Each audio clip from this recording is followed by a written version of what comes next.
Ang pagmamalasakit sa kalikasan, dapat nagsisimula yun sa bawat isa sa atin. Bago ay dapat na sa sarili nagsisimula.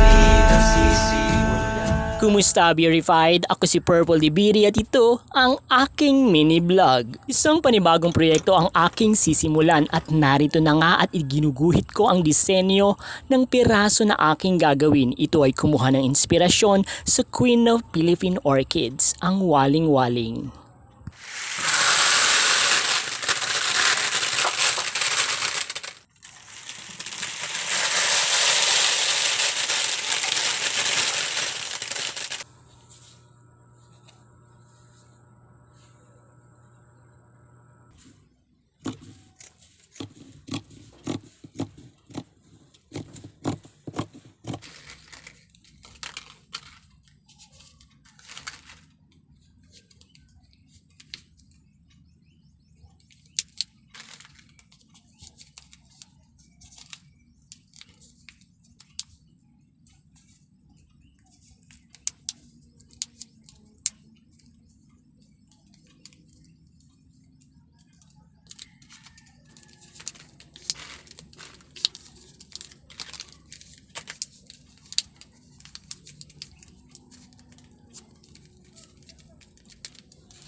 Gamit ang mga plastic straw, binuo ko ang pang-itaas at ang butterfly sleeve nito.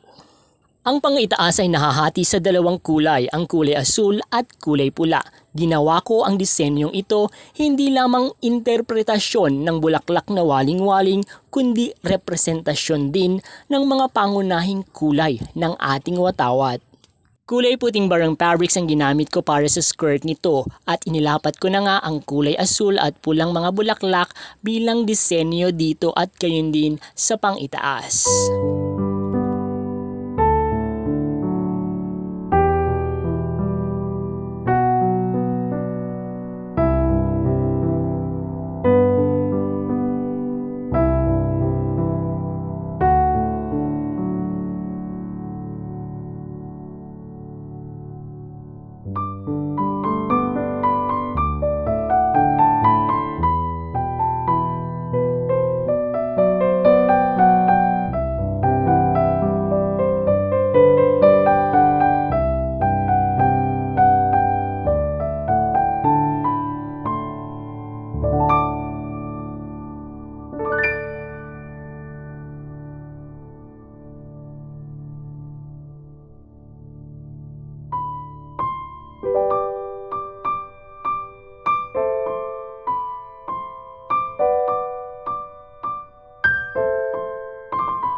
Verified, ito ang aking pahina, Dibiri.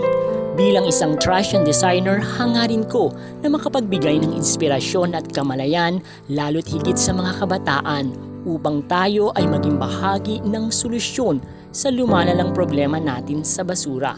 Patuloy niyo po akong suportahan sa pagtataguyod ng advokasiyang ito. Thank you very much.